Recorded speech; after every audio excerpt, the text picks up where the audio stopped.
If there's one thing that I know from covering the Nintendo Switch Online expansion pack, it's that you should always expect the unexpected. This week was a good example of that. Mere days after announcing 10 upcoming Nintendo 64 games, they turn around and give us 3 completely unrelated Genesis games? That's right, Nintendo just added Alisia Dragoon, Beyond Oasis, and the run-and-gun classic Earthworm Jim to the lineup. That's great news, but are any of these games actually worth playing in 2022? To answer that question, I decided to flip through the pages of Electronic Gaming Monthly, Machines Sega, Die Hard Game Fan, and more classic magazines to see what the critics said back when these games first came out. Get your swords and bubblegum ready because this is another action-packed episode of the Nintendo Switch Online Review Crew.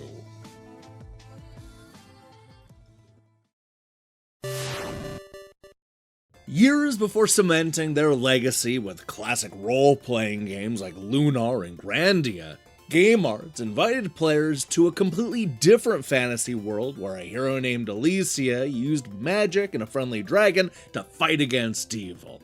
While it might not be as widely known as the other 2 games that we're going to be talking about today, Alisia Dragoon is every bit as good.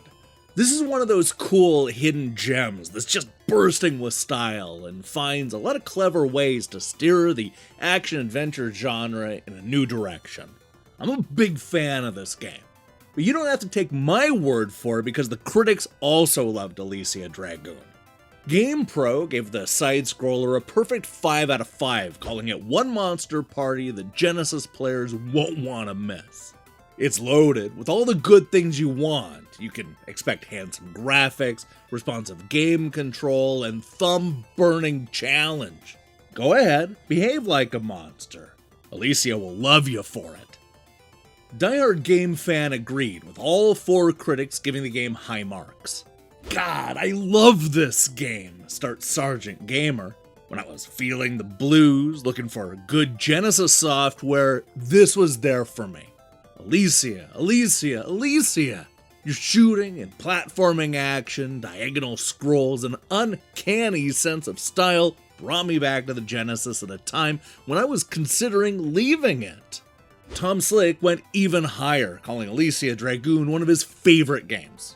Game Arts really poured their design efforts into the detail of this action title, and it shows.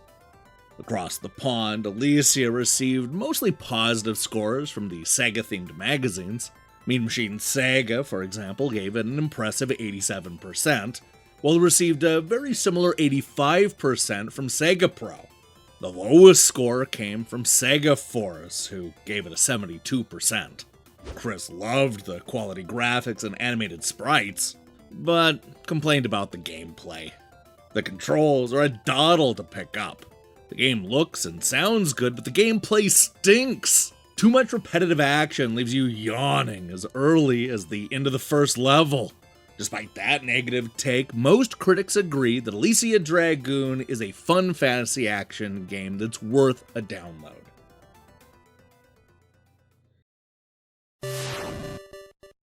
The Genesis may have done what Nintendo don't, but there were definitely a few really good reasons to own a Super Nintendo in the 1990s.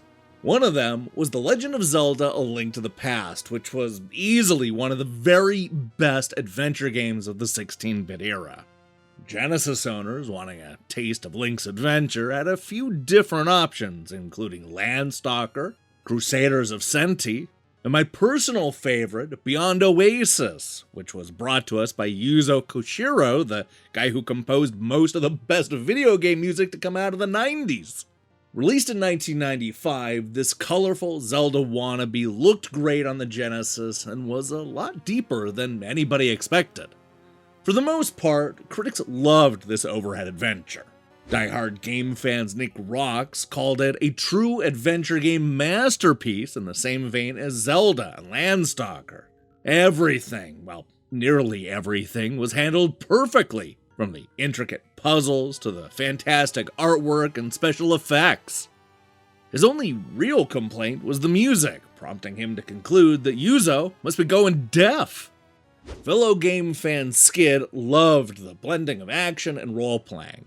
It has fully animated, huge characters, a user-friendly interface, great control, and music by Yuzo Koshiro. Yuzo actually designed Oasis, and I must say, for the first time out, he's done an amazing job.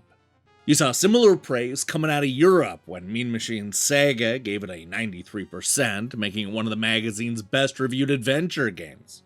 That sentiment was not shared by the editors of Electronic Gaming Monthly, who came in a bit lower than the other mags. Mike called it pretty enjoyable, with the standard fare of menacing enemies and creative boss characters. The best element is probably the gigantic area you cover and the plot twist throughout the game. That's not too far off from what GamePro was saying when they gave Beyond Oasis a 4 out of 5. Not surprisingly, the lowest score came to us from the notoriously grumpy Next Generation, who gave it a 2 out of 5 and called it uninspired. It's an RPG. Wait, no, it's an action game. Oh hell, it's both. Beyond Oasis combines the free-moving, interactive world of an RPG with the button-mashing combat of an action game, and the result is an equally average effort on both parts. They concluded that the bad gameplay and generic story leave this title looking more like a mirage, with some critics loving it and others hating it. I guess it's up to you to find out who's right about Beyond Oasis.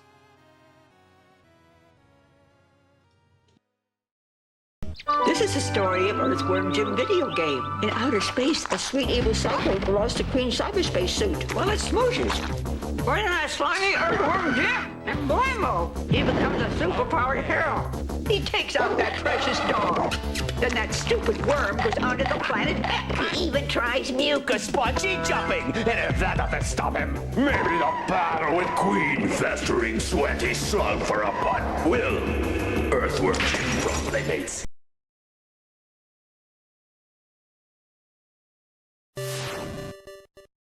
Sonic the Hedgehog may have had a bad attitude, and Bubsy the Bobcat was a little sarcastic, but neither of those mascot characters were able to top the larger-than-life personality of Earthworm Jim. With stunning animation and an irreverent sense of humor, you can tell right from the start that this is not going to be your typical mascot game. While it had its fair share of platforming, this run-and-gun shooter actually has more in common with Contra than Super Mario. And with cool characters and a super silly setup, Earthworm Jim and his friends not only became video game heroes, but also starred in a short-lived TV series. This is easily one of the most iconic games of the 16-bit era. Why, to say that critics fell in love with Earthworm Jim would be a gross understatement. Giving it a perfect 100%, diehard game fan Skid called it the ultimate Sega game. Earthworm Jim is the best 16-bit game that I've ever played. I never thought that anybody would be able to beat Treasure, but Shiny has. This time. Turtles, hedgehogs, and opossums beware. This worm is on a non-stop roll. Kaylee also loved the game, but for a completely different reason. As you know, I'm very critical when it comes to music. I cannot believe the music in Jim. This is the Genesis? Who are these guys? Well, GamePro didn't bother answering that question. They did give Earthworm Jim a perfect score of 5 out of 5. You saw similar high marks from game players who gave it a 95%, as well as Machines Sega who gave it a 93%.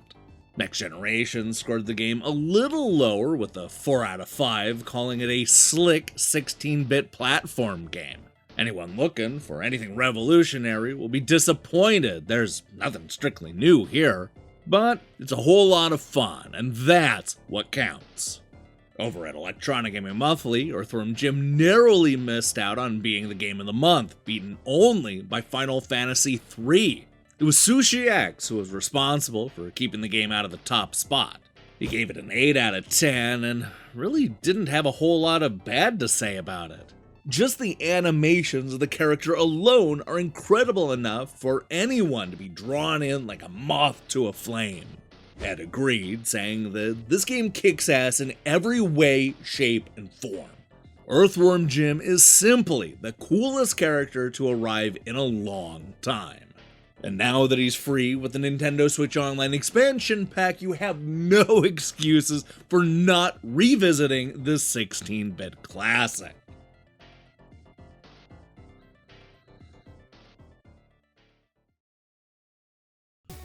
Hey, thanks for watching us look at this week's Nintendo Switch Online releases. If you liked what you saw here, then you should know that we post new videos every time Nintendo adds more retro games to their subscription service. We're also doing this with the PS Plus, so tune in on Tuesday to see what critics thought of Siphon Filter 2. Now, here's the question I have for you. What Genesis games do you want to see on Nintendo Switch? Obviously, there are still a lot of holes in the Genesis lineup. But personally, I'd love to start seeing some of the Sega CD and maybe even the Sega 32X games get added to the service. Let me see your picks in the comments below. In other news, we'll be back on Monday with the debut episode of Die Hard Game Fans' Best and Worst. Oh boy, it's a packed episode full of games and comedy and countdowns and even the Monitor. While you wait for that, I strongly recommend you click that subscribe button and support what we're doing here. Until then,